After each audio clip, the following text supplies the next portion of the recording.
I was 27 years old when I found out the man I had called Dad my entire life wasn't my father. Not because someone told me, because a document I was never supposed to see fell out of a file in my mother's closet.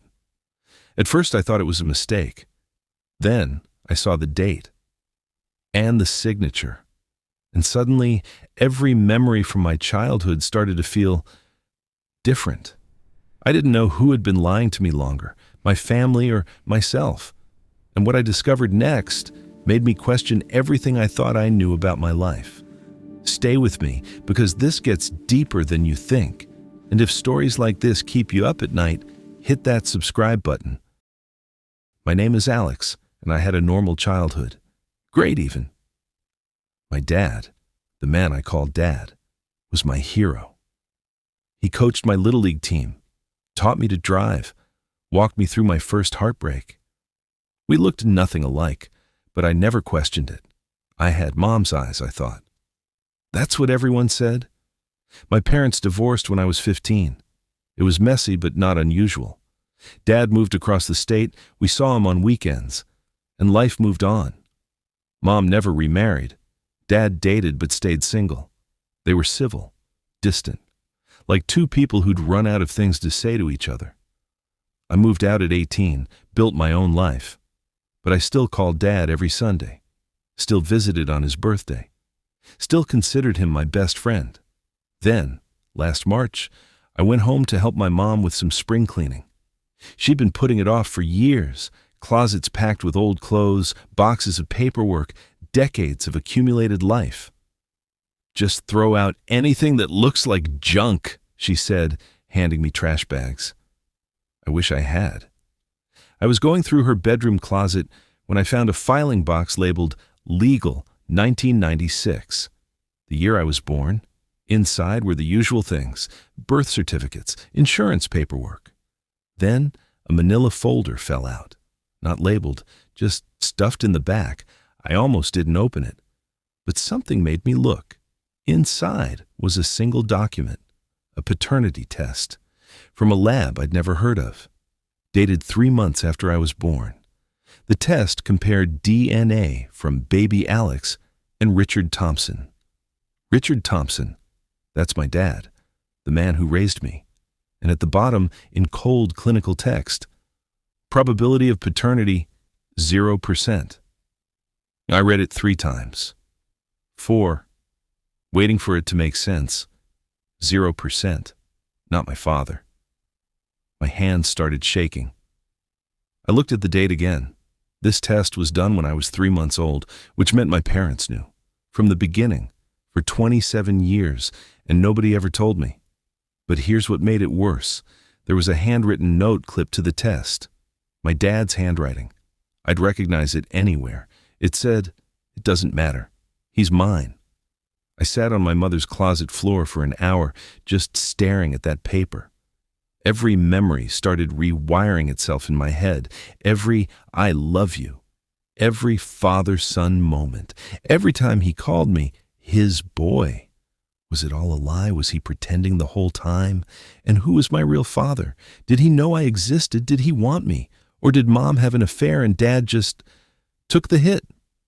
I confronted my mother that night. Just put the document on the kitchen table and said, "Explain." She went pale. Then she cried. Then she tried to hug me, and I pulled away because I couldn't let her touch me. Not yet. "I was going to tell you," she said. Classic line. When? When I was 30? 40? At your funeral? She didn't have an answer for that. So I asked the question that had been burning in my throat for 6 hours. Who is he? Who's my real father? And what she said next made everything so much worse. I don't know. I laughed. Actually laughed. You don't know. It was complicated, Alex. I was young. There was someone else. It didn't last. When I found out I was pregnant, I was already back with Richard. He decided that it didn't matter, that you were his no matter what. So he knew from the start? From the moment I told him I was pregnant. Let that sink in. My dad, Richard, knew before I was even born that I might not be his. And he chose me anyway, raised me anyway, loved me anyway. But he never told me. 27 years. And he never said a word. I called my dad, Richard, that night. First time I'd ever called him by his first name, even in my head. "We need to talk," I said. There was a long pause. Then, "You found it, didn't you?" He knew. Of course he knew. He'd probably been waiting for this call for 27 years. We met at a diner the next day, the same one we used to go to when I was a kid. Pancakes and bad coffee, our tradition. I slid the paternity test across the table. "Why didn't you tell me?"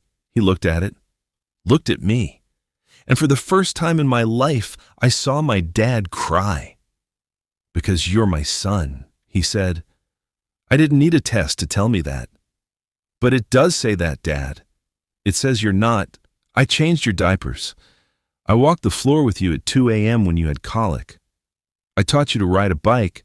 I was there for every single moment of your life. Biology doesn't make you a father. Showing up does." I wanted to be angry. I wanted to yell at him for lying to me, but I couldn't, because he was right. "Who is he?" I asked.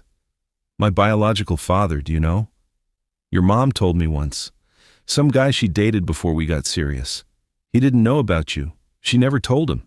And I asked her not to, because I didn't want to share you with someone who hadn't earned it." "Does he know I exist?" "No. And honestly, Alex, I don't think he deserves to." That hit me hard. Because my whole life, I'd thought being a father was about blood, about DNA, about biology. But sitting across from this man who had chosen me every single day for 27 years, I realized I'd had it backwards. It's been 6 months since I found that document. I haven't tried to find my biological father. Maybe I will someday, maybe I won't. But I stopped calling Richard the man who raised me. Because he is my dad, not because of genetics, but because when he had every reason to walk away, he stayed. And that letter I found clipped to the test, the one that said, "It doesn't matter, he's mine," I framed it. It's on my wall now. A reminder that family isn't about who gave you DNA. It's about who chose to love you when they didn't have to. My dad chose me every single day. And that's more than biology could ever give me. If this story got you, hit that like button and subscribe. And tell me in the comments, what makes someone a real parent to you? I'll see you in the next one.